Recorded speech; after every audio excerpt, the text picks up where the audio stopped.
Getting up on Lois's roof on Delaware Avenue.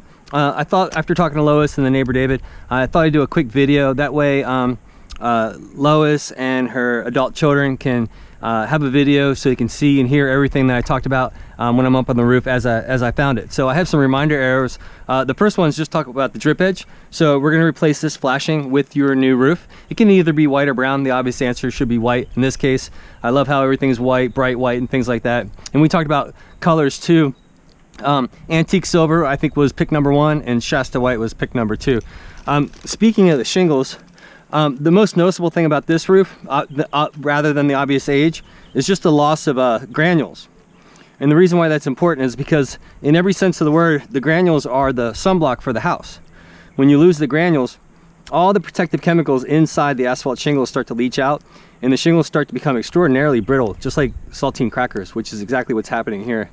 So in the event of a hurricane, well actually anything probably more than a tropical storm, these shingles are going to start to splinter. They're going to vibrate with the wind and start to crack and fly off with anything probably over 50-60 miles an hour.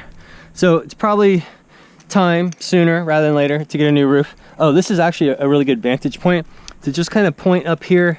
You can see where the water will cascade off the one roof and then water fall down. Well, it's kind of it's smashing into the sidewall, the stucco, and you can literally see how the depression in the wood there.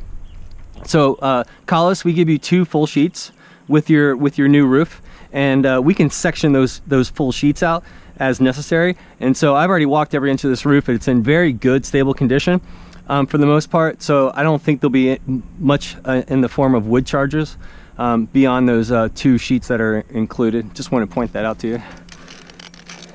Haven't even gone on the roof yet. I've gone around and we've already talked about that, and I measured all the vents and made some codes up on the roof, and that's how we that's part of our ordering process to replace all the bathroom vents.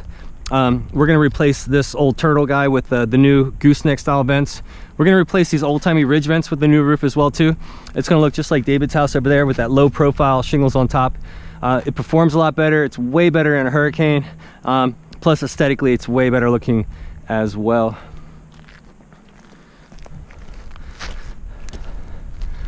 You have a flat roof. There's nothing really fun or sexy about a flat roof, but the really good thing about this particular flat roof is that we don't need to include the very expensive glorified tapered iso board that allows enough pitch to keep the water moving away from the house. The way that the roof was constructed, it has half an inch for every foot, which is the bare minimum but perfect amount. Although subtle, it's enough to keep the water moving away, so we don't have to add the extra expense of the tapered iso board. I just need to know whether that stays or whether we can dispose of it. I've gone ahead and already included at no charge, it's not that big of a deal, a brand new glass impact rated 2x2 skylight. So we're going to replace that, obviously. Literally the only thing separating you from the inside right now is just 15-year-old plastic at this point.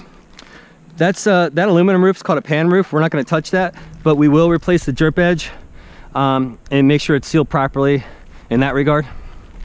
And that's really about it. Oh, last 30 seconds. Let me talk about how we're going to redo your roof correctly when the time comes. Have my little example here. Forgive my obvious metal, but it's really not the top layer that's so important. It's all the layers underneath that are vitally important. So imagine this with me. We're going to remove all the shingles, get down to the bare plywood roof. Anything remotely bad, like we talked about in these areas here, we're going to replace. The 2 building codes that are so important. The first one says re-nail the plywood to the roof trusses. The code used to say 12 inches, now it says 6 inches, but we go every 4 to 5 inches. We're going to triple the number of nails holding the plywood to the roof trusses. And then the most important one is the waterproof barrier. You probably heard the term peel and stick. We're going to cover every inch of this bare roof with waterproof barrier, and then on top of that we're going to put your it's your pick, but I think we all agreed that Owens Corning would be the best for your house. There's no additional charge for it. And then this one right here is the antique silver. All right, so I'll just leave this brief and then get down and talk more with Lois. Thanks.